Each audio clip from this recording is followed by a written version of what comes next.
hidup gue sekeren teman-teman gue ya. Hah? Jadi mulai banyak nih web Midlife teman-teman. crisis nih. Iya, comparison. Mulai banyak nih teman-teman gue yang seusia gue, 48, 50, 52, terus memutuskan pensiun dini. Yes. Iya, beberapa dari Pensiun dini. Jakarta pindah ke Bali, beli rumah kecil di Bali, terus udah nggak ngapa-ngapain di Bali aja. Ada yang tadinya kerja di Vietnam, tadinya kerja di Bali, pindah ke Jogja, gitu-gitu loh. Terus gue gini, wait, they are my age. Kok mereka udah bisa ya memutuskan untuk nggak kerja, nggak ngapa-ngapain, udah punya usaha Airbnb, pemasukan dari situ, ya udah nggak kerja aja gitu, pensiun aja. Kok gue nggak bisa ya gitu. Tapi obrolan dengan Mbak Putri kemarin membebaskan perasaan yang gue alami tersebut. Kenapa? Kan kemarin Mbak Putri bilang, mimpi itu boleh, tapi harus reality check. Mampu apa enggak? Kalau mampu, silahkan. Kalau nggak mampu, ya beda mimpinya yang bisa dilakukan. Jadi gue, ya udah, setelah gue reality check, Bo, duit gue nggak ada. Kehidupan gue beda dari teman-teman gue. Tanggung jawab dan beban hidup gue tuh berbeda. Ya udah, gue nggak mau jadi gila mikirin dan membandingkan diri. Bagus.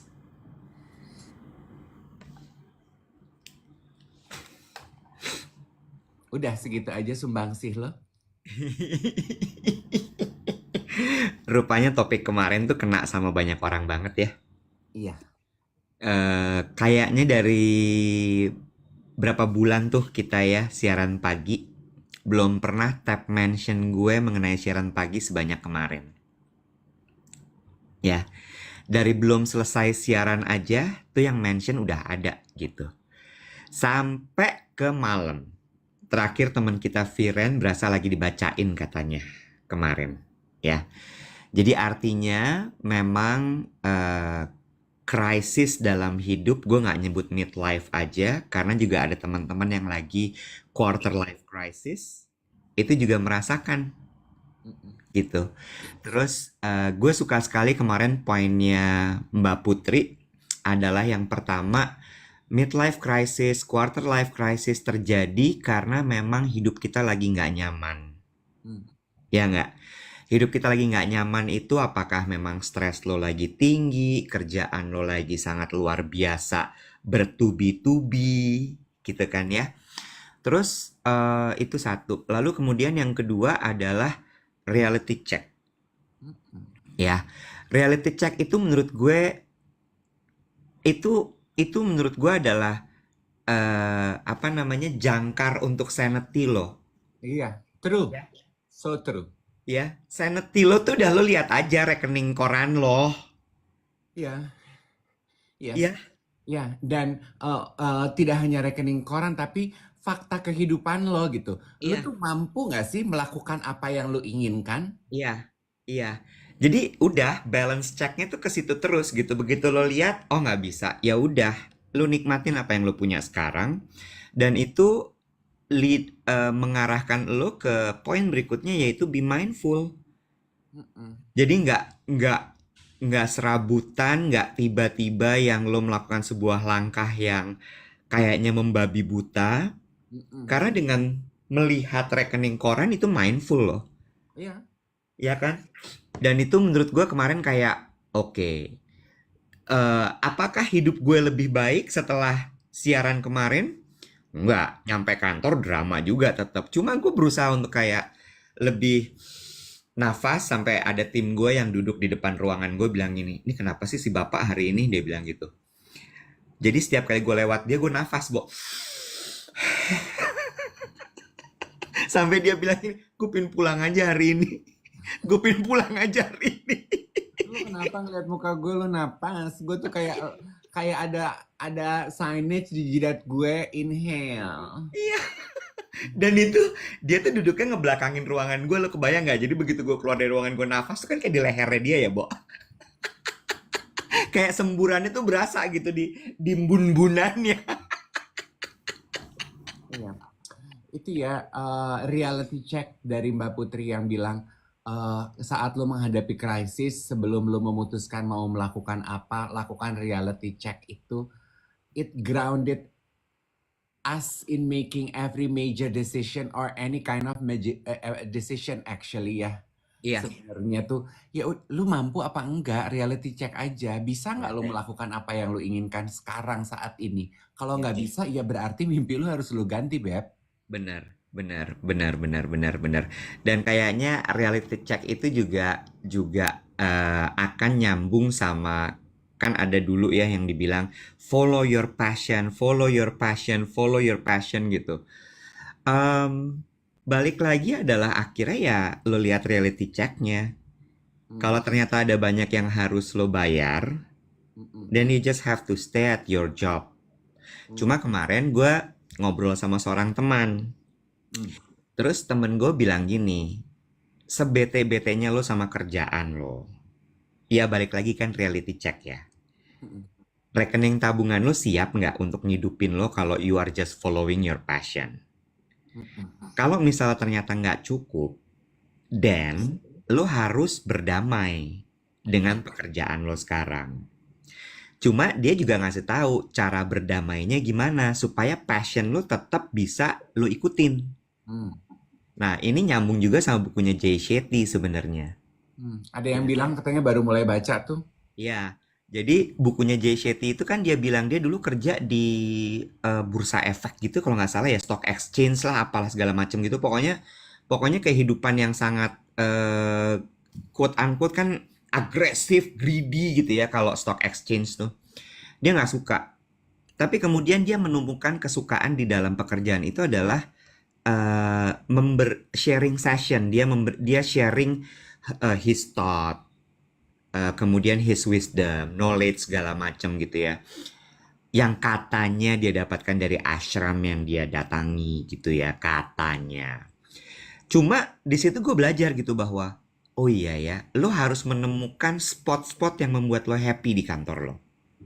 Iya, kan itu juga nyambung dengan obrolannya Dr. Gladys yang gue dengar di podcast.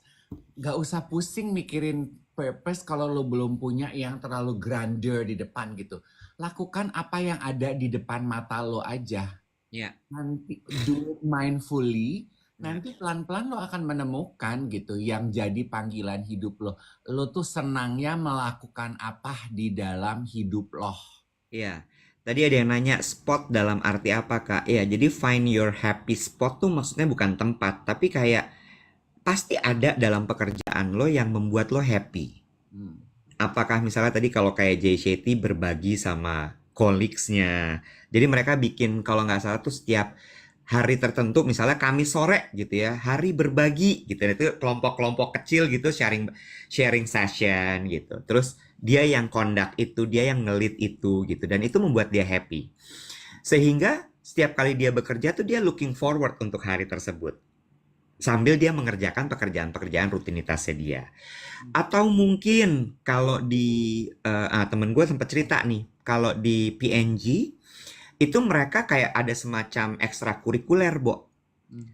Jadi misalnya nih orang dari departemen sales, tapi dia sangat sangat into woman empowerment issue gitu ya. Terus dia akan bergabung dengan satu klub namanya Anjani, ya kegiatan lah. Dia di Anjani itu akan berkiprah bener-bener yang kayak memikirkan programnya apa, mencari narasumber, membuat acara, memastikan karyawan perempuan datang ke tempat tersebut, ke acara tersebut. Nah, hal-hal seperti itu tuh yang bisa bisa lo cari gitu di kantor lo. Bahkan mungkin lo bisa propose ke kantor lo. Sehingga dari kerudetan lo Lu akan tetap punya, bisa. ya. Hah? Lu punya sesuatu that you look forward to. Yes. Jadi lo juga nggak gila tiba-tiba yang berhenti aja. Well, I'm speaking to myself. Lu tuh belakangan lagi begitu banget kayaknya ya. Monolog, Kak. Aku tuh pengen jadi happy Salma. Monolog ya. Hmm. Mm-mm. Mm-mm. Berhenti aja deh, udah berhenti jualan rokok aja di depan tuh. Nah, tuh ya, habis itu kan apakah dia rokok itu bisa menghidupi aku? Belum tentu. Mm. Plus zaman sekarang udah nggak ada juga orang jualan rokok di depan rumah gitu kan. Benar. 90-an. Dulu Iya. ya kalau bokapnya teman gue gitu, kalau IP tiap semester kita jelek gitu ya, udah berhenti aja kuliah, jualan rokok aja di depan rumah tuh papa Benar. modalin 500.000. Benar. Iya. Ada pasti lo punya gitu hal-hal yang bisa membuat lo happy di kantor atau mungkin side job. Tapi kalau side job juga pastiin gitu bahwa si side job ini jangan jangan lo jadiin sebagai revenue source gitu. Karena kalau jadi revenue source lo akan tegang sendiri karena wah belum nyampe nih, belum nyampe. Nih ya, itu kayaknya problem hidup kita di negara berkembang ya Iwet ya. Mm-mm. Bahwa kalau kita mikirin uh, fulfilling your purpose atau happiness atau mencari uang, pasti yang paling diutamakan kita adalah masih uang ya, Iyalah, masih uang ya. iyalah. Itu kayaknya a clear sign kalau kita tuh masih negara berkembang, iya nggak sih? Betul, betul, betul. Semuanya tuh masih perut dulu, Iya. masih kebutuhan dasar dulu. Makanya kan kayak karya seni itu sedang berkembang sekarang. Mm-mm. Sementara kalau di luar negeri kan negara-negara maju tuh karya seni udah jadi sesuatu yang komoditi gitu karena memang mereka udah bisa keluar dari kebutuhan dasarnya. Mm-mm. Betul, kata Inga gini, first thing first, kebutuhan manusia itu memang stability. Kalau passionnya belum bisa kasih itu ya nggak apa-apa gitu. Ya. Kayak kemarin kan pasti teman-teman yang suka fashion pasti lagi Kuturui kan lagi baru mulai tuh di Paris. Terus teman-teman gue banyak membahas mengenai koleksinya Schiaparelli lah gitu ya. Temanya kan, Schiaparelli betul. temanya kan Siapa, surrealis. Bo? Schiaparelli, siapa? Siapa? Schiaparelli, siapa? Siapa? Schiaparelli. Terus aja gitu terus sampai besok. Siapa, Bo?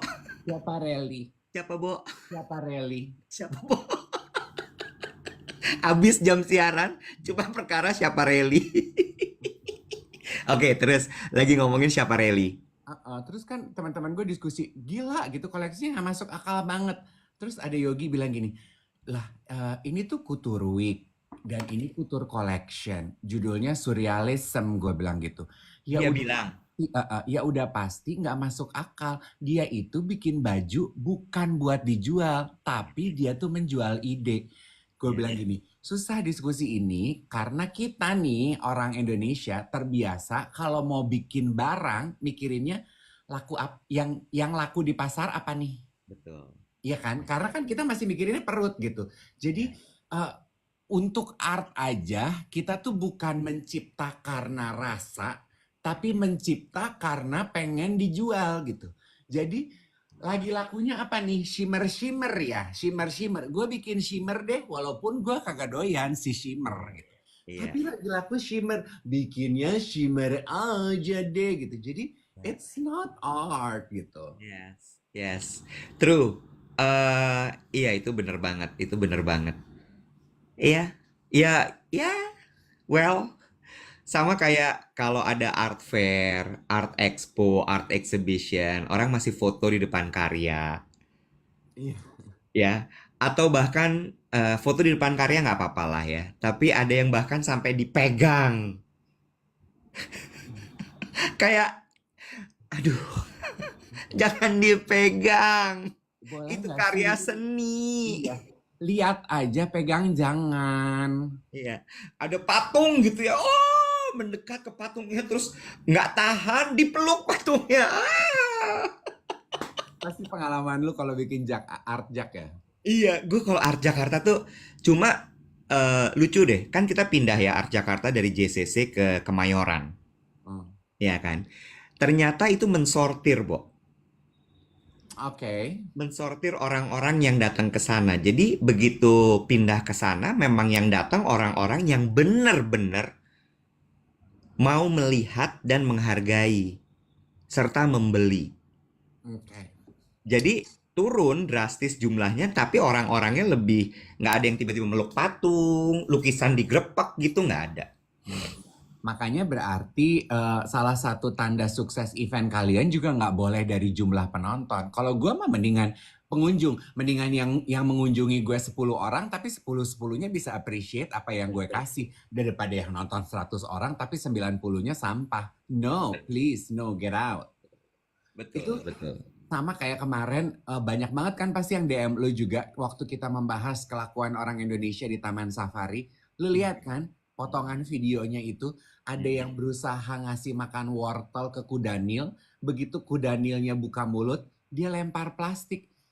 How could you sleep at night having done that? How could you close your eyes? How could you? Gue gak habis pikir loh Iwet. That video taught me for days. Gue gini, lu pas lu merem tidur tuh apa sih yang ada di kepala lu saat malam? Kok bisa makhluk hidup lu taruh plastik? Lu ketika lu nganga tidur, terus Tuhan taruh plastik, kira-kira lu rasanya apa besok pagi? Gini, Bo, masalahnya adalah ketika dia melek dan hidup pun nggak ada pikiran di dalam kepalanya. Oke, oh ya udah sih. Jadi, jadi ya dia tidur tenang-tenang aja. Ya, ya Bet ya. Iya, Pusing gak lo? iya. Gitu. Oh well. Heeh. Oh well, sama satu lagi. Ini juga menarik menurut gue. Ini gue mau bahas juga. Orang Indonesia, bukan orang Indonesia, kita sebagai negara berkembang gitu ya. eh ada satu lagi ciri-ciri kita, Bo. Hmm. Kalau lo sedang merasakan sesuatu Mm-mm. gitu ya, lo kesel, lo nggak terima sama sebuah keadaan, lo lagi nggak suka, lagi nggak nyaman, maka seluruh dunia harus tahu. Oh, Mungkin itu manusia, kalau cuma seluruh dunia harus tahu gitu ya. Lo mungkin akan langsung cerita sama teman-teman deket lo gitu ya, peer group lo, atau apa. Cuma ada satu lagi nih, cerita di sosmed. oh, sorry, sebentar sebelum ke situ. Katanya ada yang udah lihat yang ngasih makan kudanil itu foreigner. Oh iya? Eh, ya siapapun itu ya. Iya. Iya. Tapi turis, tour guide yang bawa, orang Indonesia yang bawa harusnya bisa bisa ikut mencegah dong, Nek. Apalagi foreigner. Ih, gue makin kesel loh. Apalagi foreigner ya. Karena menurut gue gini ya, Iwet ya. Karena foreigner kan, lu juga, maaf ya Iwet loncat sedikit nggak apa-apa ya. Kan lu juga terpapar pasti ya dengan kelakuan turis-turis di Bali tuh yang kelakuannya kurang ajar, yang seruntulan. Lu tahu nggak menurut gue kenapa mereka mau melakukan itu? Karena kitanya sendiri sebagai pemilik negara ini tidak turut serta menjaga dan nggak punya sense of belonging yang kuat gitu. Nah, itu bukan tugas gue untuk mengingatkan mereka. Udah gitu.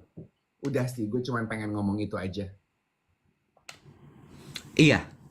Iya kan? Kayaknya mental kita yang kayaknya kalau foreigner itu kita langsung kayaknya, uh, uh, it's money. Gue harus sembah lo. Lo pasti bener. Gue takut ngomong sama lo. No, this is our country, our rules. We need to tell them what to do, what can be done. Bo, kita tuh dijajah 3,5 abad, ya mentalnya pasti begitulah. Oh, Ngelihat orang yang kulitnya lebih putih, lo akan langsung kayak berasa lo lebih rendah dari dia. Lo ngelihat orang yang matanya biru, berasa lo kayak, oh gue tuh nggak ada apa-apanya dibanding dia. iya, Karena nggak semua. karena karena kita udah dijajah dari dulu begitu, mental kita tuh udah di brainwashnya begitu. Iya. Kata Ciko gini, aku bule, aku baik. Iya, nggak semua bule. Nggak, Iya, generalizing. Oke, iya. kamu bilang apa yang? eh Bentar. Oh, tapi gue nyambung dulu sama omongan lo tadi ya, Dev. Ini adalah satu pelajaran yang gue dapetin dari orang Singapura. Hmm. Dia dia cerita sama gue kenapa kenapa orang Singapura itu dianggap kiasu. Kiyasuki apa toh? Kiasu tuh nggak mau kalah, mau menang sendiri, Hmm. gitu. Terus ambisius, nggak peduli sama orang lain, pokoknya hajar terus demi mendapatkan apa yang gue mau gitu ya. Dia bilang, Bo, dan ini nyambung sama sama kenapa orang Indonesia jadi rasanya tuh kalau ngeliat orang yang kulitnya lebih putih, as in Caucasian gitu ya, terus berasa kayaknya lebih rendah. Mereka tuh diajarin dari kecil nomor satu adalah gini, pemerintahnya mereka itu sangat mendoktrin bahwa bangsa mereka adalah bangsa yang hebat. Oke. Oke. Lalu kemudian pemerintahnya itu betul-betul ya negaranya kecil banget sih ya, Bo ya. Pemerintahnya betul-betul jagain gitu bahwa seluruh warganya itu akan mendapatkan fasilitas yang layak. Cenderung akhirnya warganya jadi manja. Karena dia dibilang gini, lo sekolah yang benar. Gue bikinin sekolah yang bagus supaya lo menjadi sumber daya manusia yang super. Gue cariin guru paling bagus, sistem pendidikan paling bagus. Kalau lo sekolahnya bener, lo bener di sekolah, lo akan dapat pekerjaan paling bagus dari gue. Gitu ya. Sampai, dan bener-bener ya, Bo, memang sistem sekolahnya Singapura tuh bagus sekali kan, mulai dari TK sampai universitas. Sampai mindset mereka adalah, kalau ada orang Singapura yang kuliah ke Ivy League, Harvard, segala macam gitu, dianggapnya gini, kenapa? Lo nggak sanggup sekolah di Singapura? Terlalu susah ya buat lo ya? Sampai lo harus keluar dari negara ini. Lo ngerti nggak? Lo ngerti? Karena memang sekolahnya sesusah itu, Bo. Jadi dipastikan bahwa semua orang yang lulus dari sekolah di Singapura itu pasti sukses dan pinter. Jadi begitu lo keluar dari Singapura, itu lo dianggap kayak, kenapa lo nggak sanggup ya kemarin nih sekolah di sini? Gitu. Dan itu yang kemudian membuat lo tau nggak sih kalau di Singapura itu expat pingin dilemparin botol sama orang-orang lokal. Oh, kenapa? Oh, they don't like expat. They really hate expat. Expat as in foreigners. Semua, mau orang Indonesia expat, mau itu bule expat, they don't like expat. Oh, gue kemarin dikasih tahu teman gue yang tinggal di Singapura kecuali Cina Medan. Jadi kalau orang Indonesia mengaku datang dari Medan, mereka sanjung sekali karena biasanya rata-rata Cina Medan yang tinggal di Singapura tuh kaya raya. That I don't know, tapi kalau lo bekerja di sana, itu udah habis sama mereka sampai mereka punya akun Instagram. Kayak semacam akun Instagram yang mengikuti gerak-gerik expat di sana. Wow. Yes. Mereka segitu, maksud gue compare to us yang tadi nyembah banget sama orang berkulit putih, di sana mereka enggak.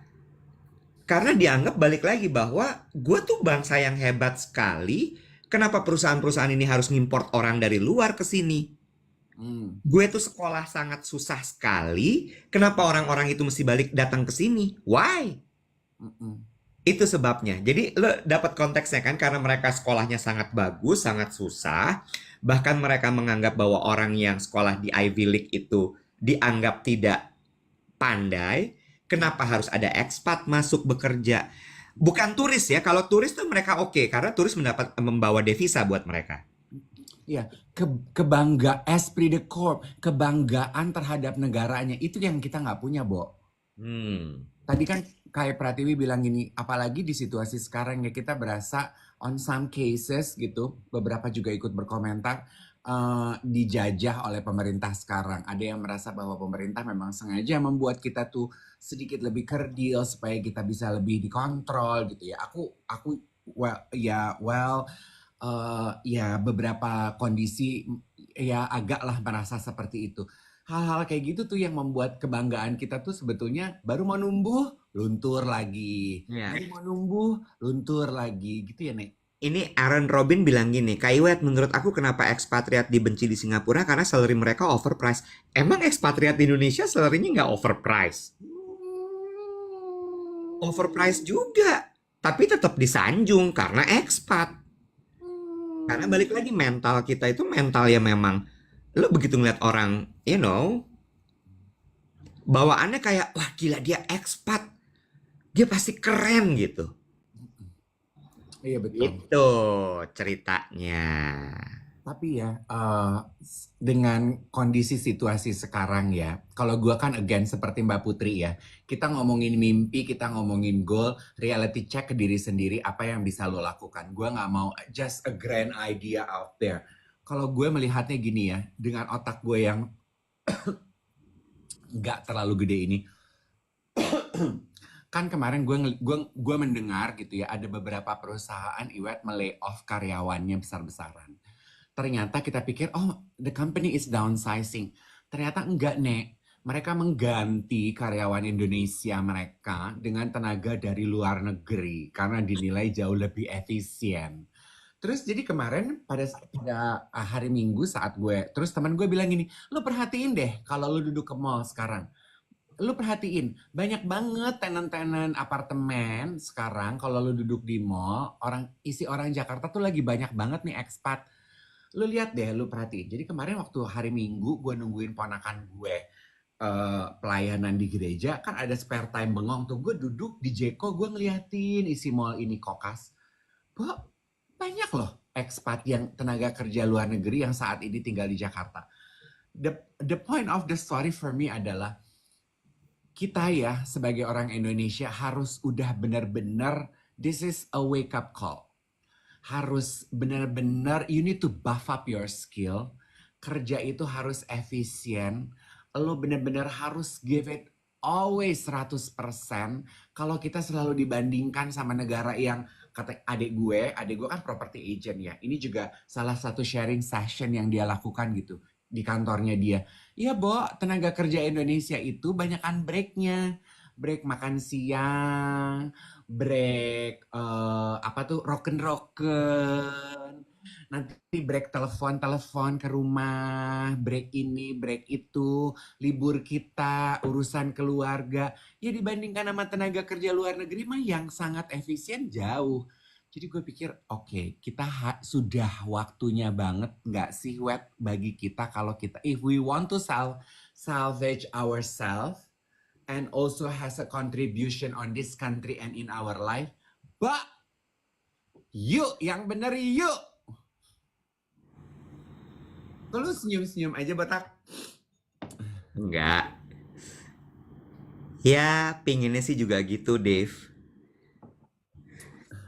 Tapi kenyataannya kayak 2.400 nih yang nonton. Yang mudeng paling cuma 2.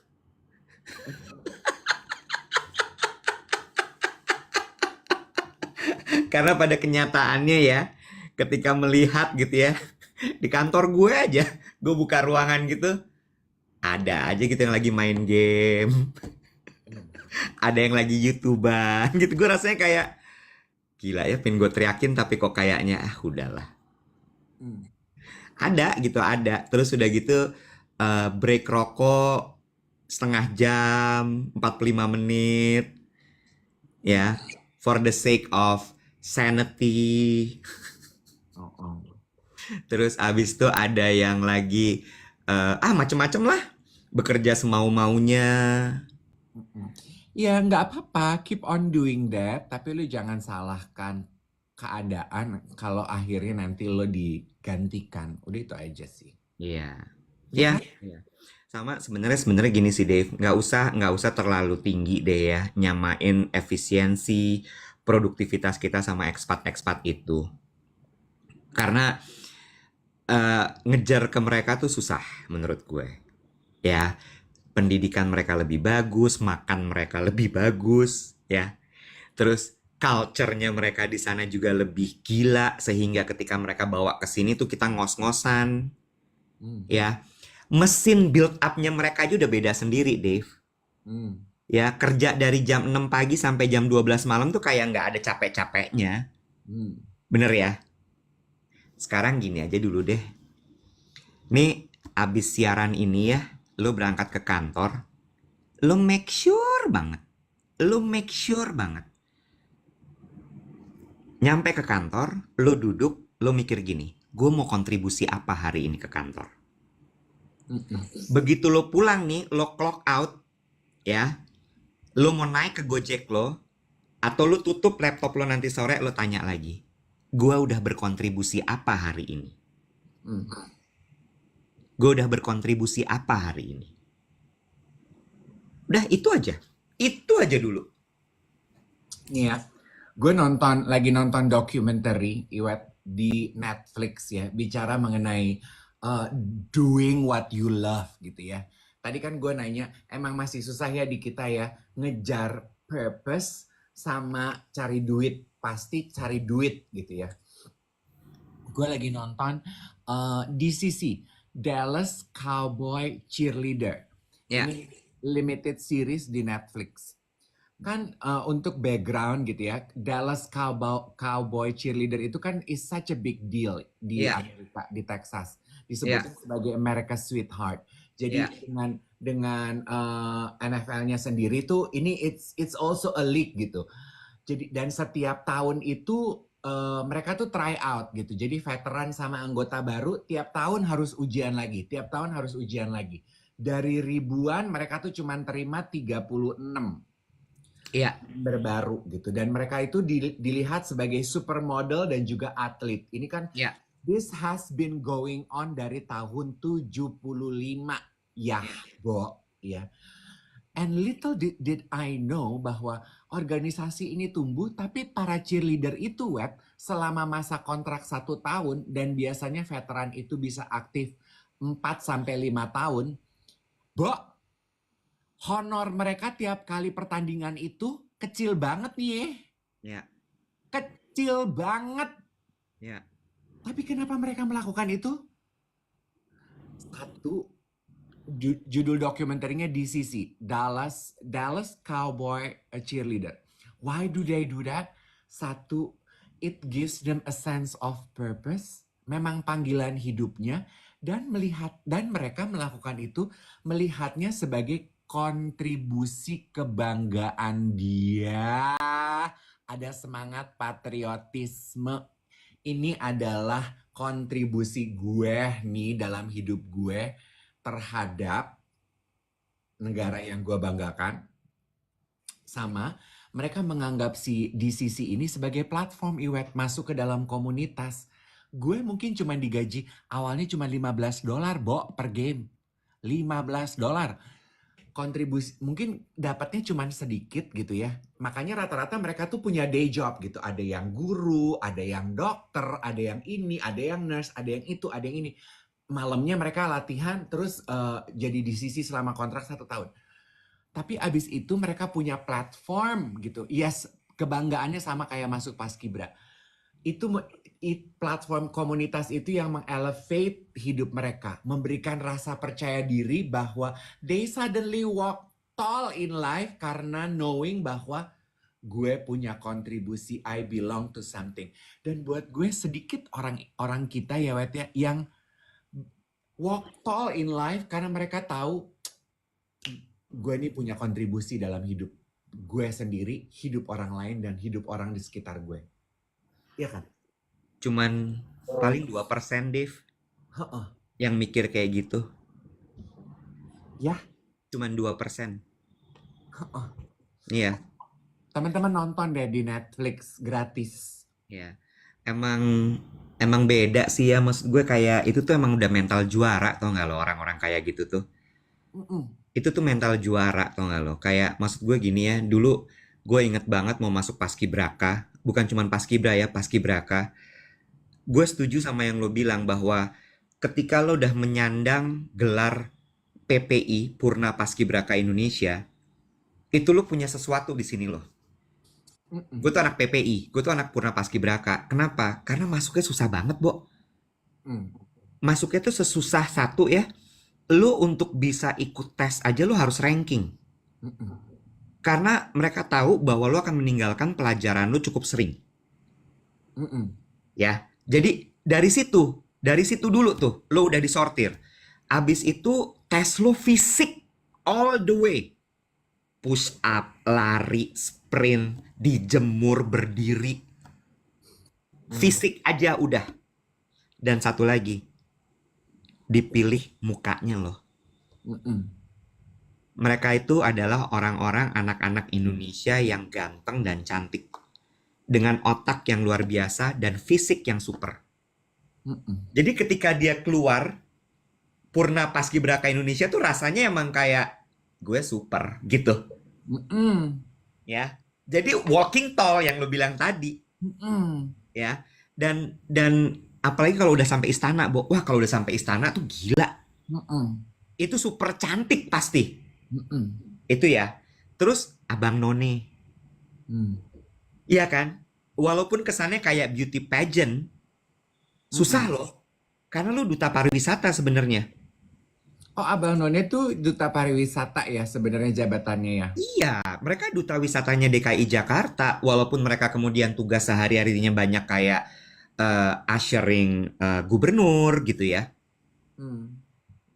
Tapi mereka harus punya kiprah dan ketika mereka punya title Apnon itu mereka harus berkiprah di lokasinya masing-masing. Mm-mm. So, balik lagi gitu. Tapi kan yang mau masuk kayak gitu-gituan sedikit sekali ya. Mm-mm. Ya nggak sih? Mm-mm. Ya, mentalnya udah males, mager, Hmm. enggak, Hmm. Mm-mm. Gitu. Yeah, not willing to put the effort ya. Mm-mm, mm-mm. Itu aja sih gue tuh pas nonton di sisi itu gue gini, God, they walk so tall in life gitu ya. Dan dikasih lihat ya ada cheerleader di sisi yang dari tahun 70, tahun 80, udah nenek-nenek, Bo. Bo, masih cantik, masih jadi leader, masih bersisa gitu napas di Ya, sisinya. Terus gue bilang gini, oh, ya. itu sebetulnya ya confident boost itu tuh yang kita perlu tuh sebetulnya early on in our life. Iya, sama sama mereka itu biasanya ya kayak punya semacam silabus gitu loh, Dave. Hmm. Yang ngajarin mentalnya mereka kayak kayak maksud gue lo bisa lihat deh anak-anak Apnon itu kalau mereka udah lepas lepas sasnya, udah lepas baju dinasnya gitu, lo bisa lihat gitu jalannya tegap, Hmm. senyumnya tuh benar, Hmm. mannernya ada. Iya, kelihatan kok dari cara mereka membawakan diri kayak lu aja kan walaupun lu udah nggak berambut, gue bisa. Lu noni tahun berapa, Nek? Si manis di mata Ancol gue kebetulan.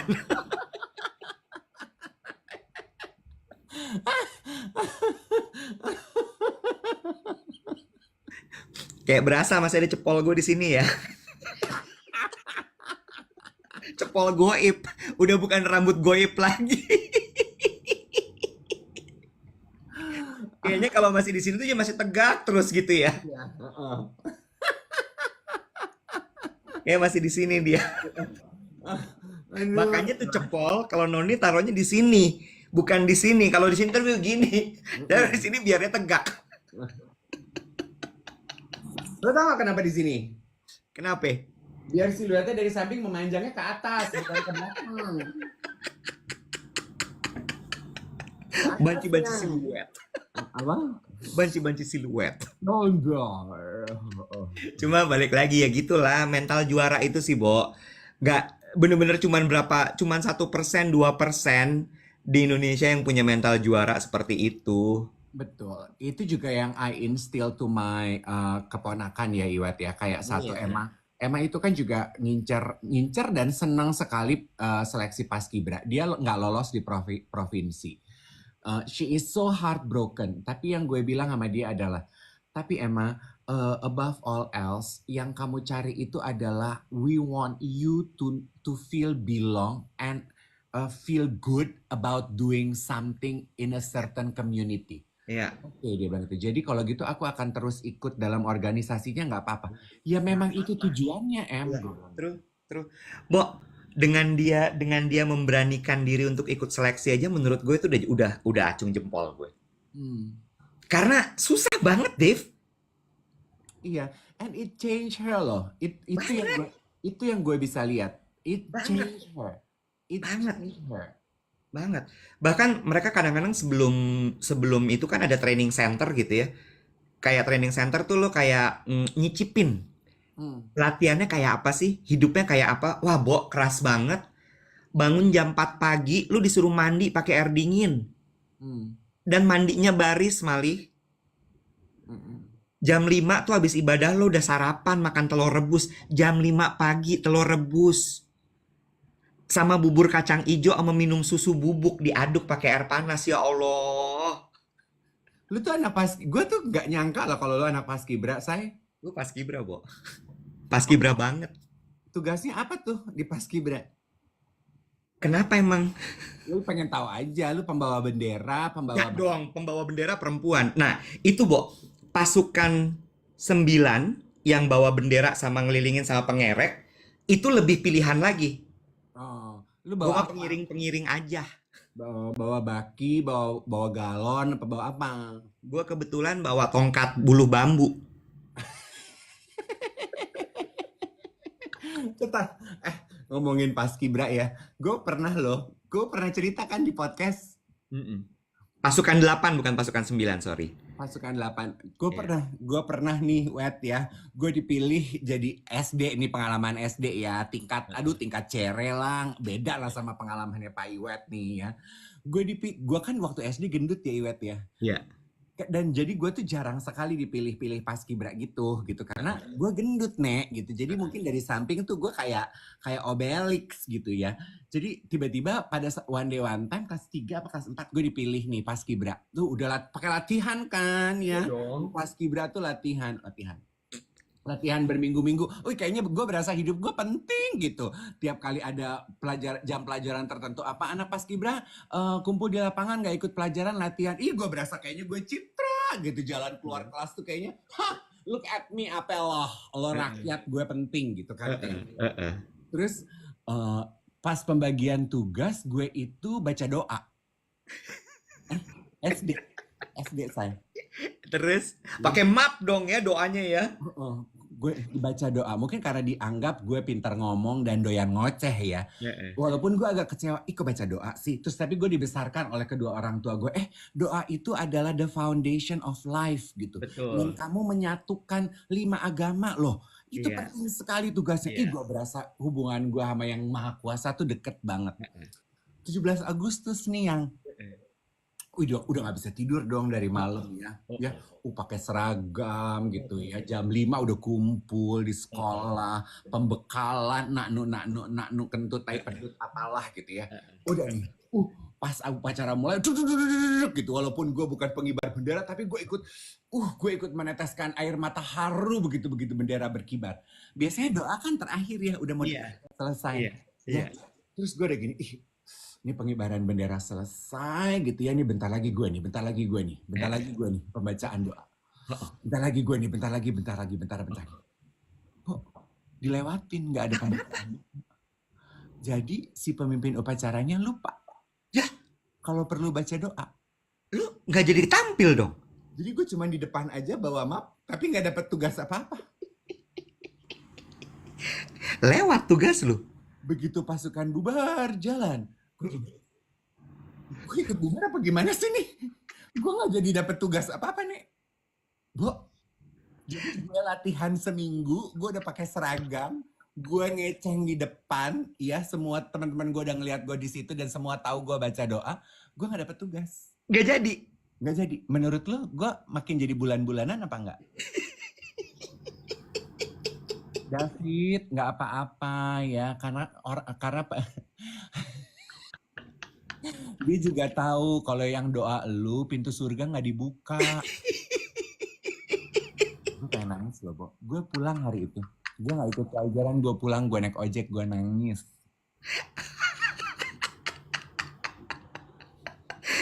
Gurunya nggak ada kata apa-apa. Begitu aku datang gini, Pak, saya belum baca doa. Ya doa aja di rumah. Bukan Pak, saya tuh paskibra baca doa, tugas saya. Astagfirullah. Kita belum baca doa. Belum Pak. Udah bubar. Padahal udah latihan tuh ya.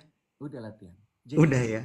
Itu tuh luka trauma tuh kalau lu nyebut paskibra di gue, lu waktol gitu. Kalau gue paskibra tuh pedut lah di gue.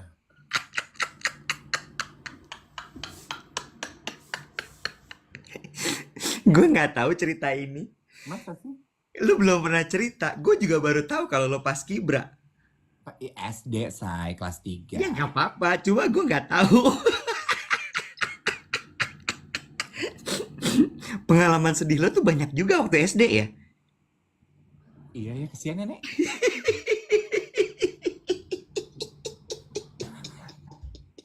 Supaya lu inget-inget ya, next time lu mau jahat sama gue,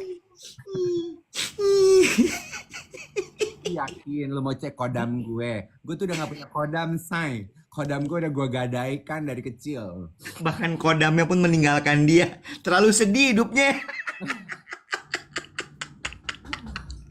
Makanya lu tuh suka kesel kali kalau nggak tampil ya, Bo ya? Gue, Heeh. iya makanya gue tuh mungkin kalau dipikir-pikir gitu ya Iwet ya. Makanya gue tuh punya a sense of resilience ya. Iya. Kayak gue tuh ngelawan banget gitu. Karena gue gitu, dipilih aja tuh belum tentu jaminan gue akan Iya. tampil gitu. Iya.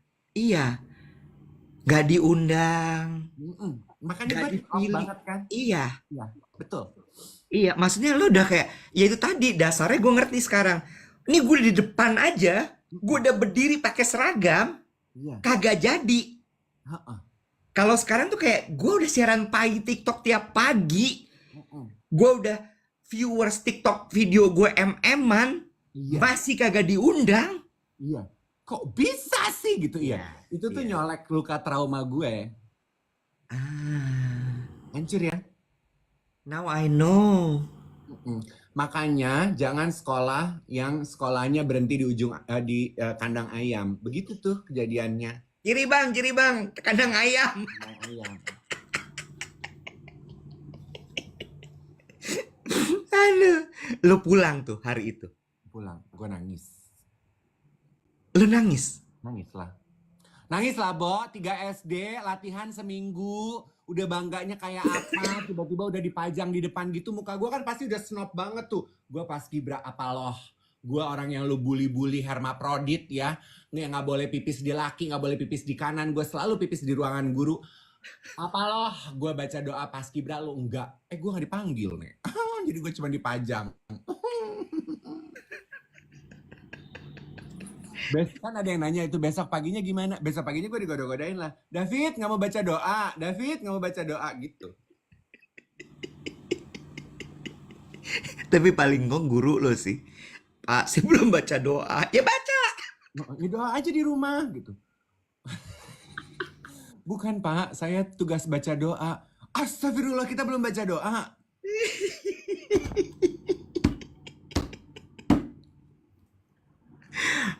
Harus ada yang dihukum sih itu. Ya, Bo. Ya, Bo, ya. Aduh. Teman-teman hari ini mau ngapain? Jangan lupa baca doa ya. Belum, masih 10 menit. Apa-apaan lo? Gue mau bilang begini. At least dari pengalaman hari itu, gue tuh nggak akan pernah lupa baca doa, Wet. Untuk kehidupan gue pribadi. Ngerti nggak lo? Ya, iya. Kalau dulu Moral of the story ya. kalau dulu tuh ya mami papi gue gitu ya, udah berdoa belum? Lah berarti gue, iya berdoa aja pakai diingetin please ya gitu. Ya.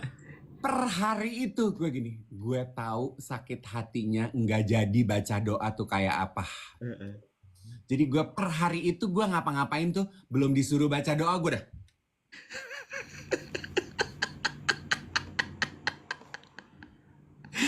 Tapi paling enggak itu membentuk mental juara lo.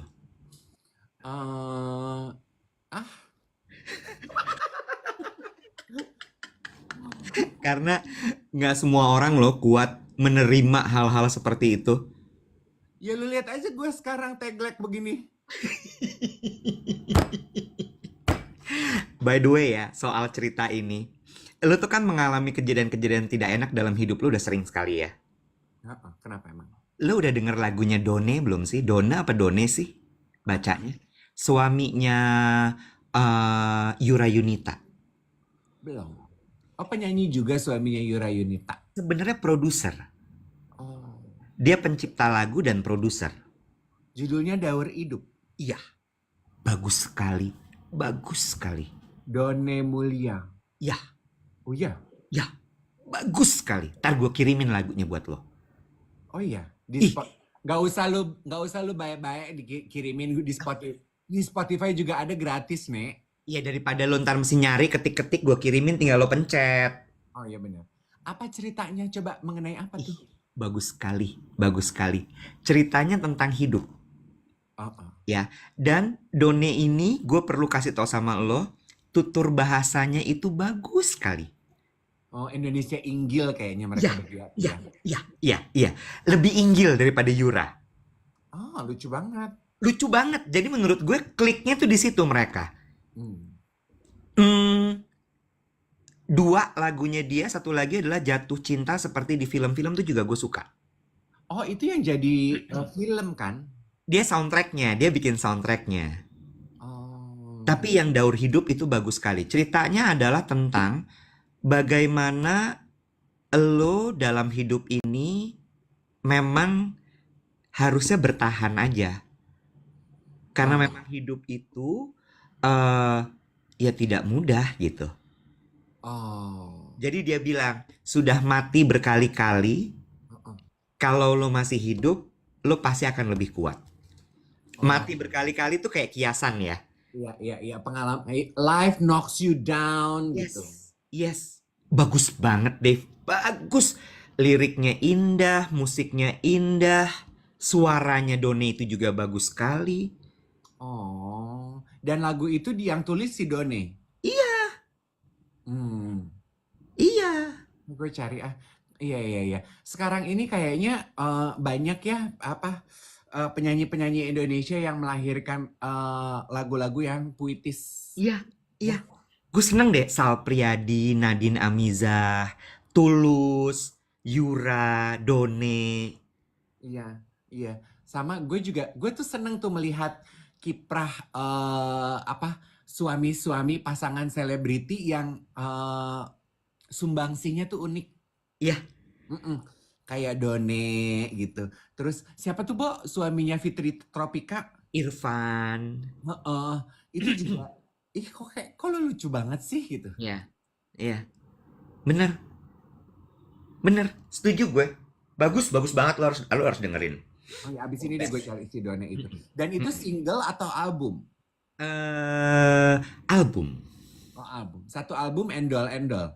Endol. Ya. Mm-mm.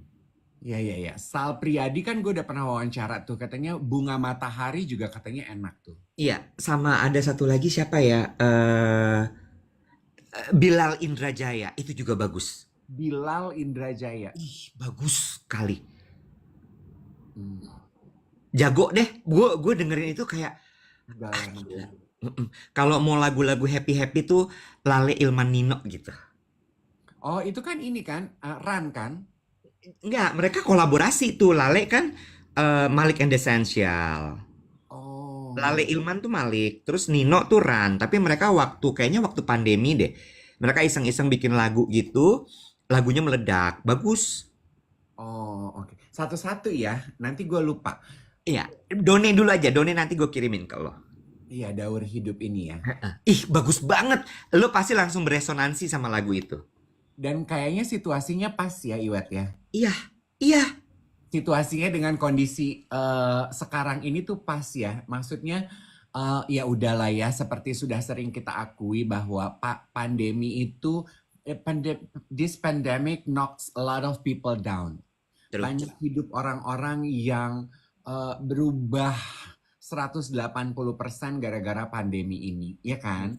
Jadi itu memberikan semangat life knocks you down, lo mati beberapa kali, kalau lo masih hidup, lo adalah orang-orang kuat, ya kan? Yes, yes, yes. Gue pertama kali denger lagu itu nangis gue. Bagus banget, Bo. Karena kayak, ih, Kalau gue mungkin gak akan nangis dengar lagu begitu, karena gue udah pernah nangis karena gue punya tugas paskibra baca doa gak dipanggil. Jadi buat gue lagunya Done itu 1 dibandingin 1000 ya, rasa sakit hati aku. Puncaknya itu udah lewat nothing banget. beat that bitch.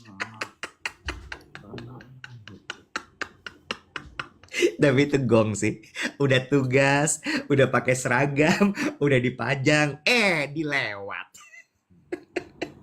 Barijang tadinya papi gue mau ke sekolah, mau foto-foto. Gue tuh tadi bilang gak usah pap, gak usah. Aku malah makin digodain.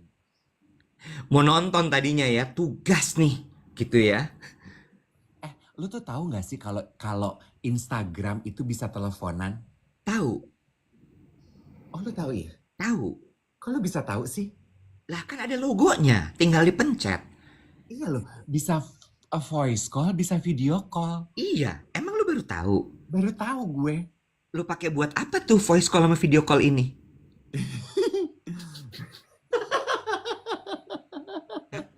Coba cerita. Apa mau besok jadi satu topik sendiri? Udah tinggal 1 menit nih kita. Nggak perlu ditopikin. Hah? Coba. Lu tuh juga ya kadang-kadang udah tahu temen lu yang botak ini usil. Terus lu tuh kayak menyerahkan diri lu untuk diusilin gitu. Gue tuh berasa kayak anjir canggih banget nih gitu. Gue berasa gitu. Terus kayak pengen bagi aja ke lu. Siapa tahu lu norak gitu, lu nggak tahu. Ternyata lu udah tahu. Ya wasyukurilah kalau bapak udah tahu begitu. Kalau bapak belum tahu ya gue kasih tahu. Biar lu nggak norak. Lu pakai buat apa?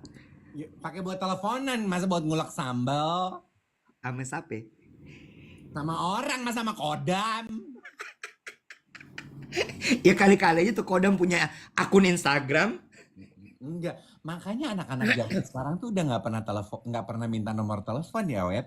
Kan gue Dengan, kata dengan DM tuh udah kayak WhatsApp. ya Iya. bahkan orang yang semalam itu WhatsApp dia nggak ada notifikasinya, Instagram dia ada notifikasi bunyinya. Oh semalam nih kejadiannya.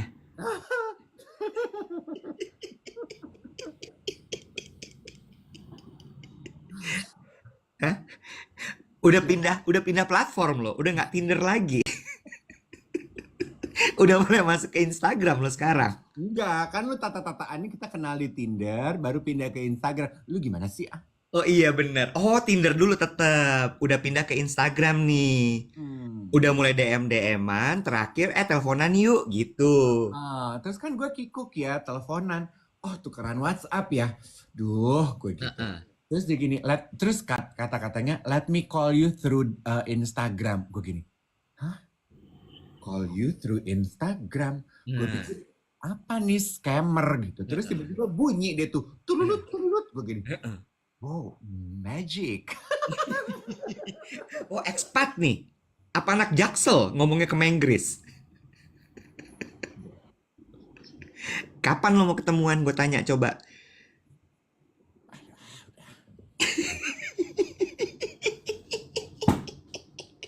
Ntar nih hari Selasa. Rabu lah kayaknya ya. Malam ini satu kali lagi video call. Abis itu oke lah meet up yuk gitu ya. Gitu ya. Iya. Lo gue nanya. Daur hidupnya begitu ya. Ya nggak tahu. Jangan langsung-langsung juga kali, Say. Nah ya. Ingat. Jangan langsung ditanya maunya apa. Enggak, gue mah begitu ketemu langsung gue tanya, kamu kodamnya apa? Enggak. Kamu udah cek kodam belum? Kalau saya adanya, Ih geli lo. Najis. lalu menggiring ke arah situ. Anjay. Ingat, sebulan dulu, abis itu baru lo tanya, I think I am interested in you. Aduh, udah, aduh, jangan bebani gue dengan beban-beban seperti itu. Udah mengalir aja boleh nggak? Heran. Gue tuh cuman pengen sharing sama lo kalau Instagram bisa teleponan, bahkan bisa video call. Udah itu aja. Dia ngamuk. Do not burden me. Ih. Oke, guys. Kita pamit ya, besok kita balik lagi jam 7 sampai jam 8. Jangan lupa untuk berdoa dulu hari ini teman-teman. Karena belum tentu walaupun udah dipajang di depan pakai seragam bawa map doa, dipakai doanya. Jadi berdoalah untuk diri sendiri. Amin. Besok ya, Beb. Bye.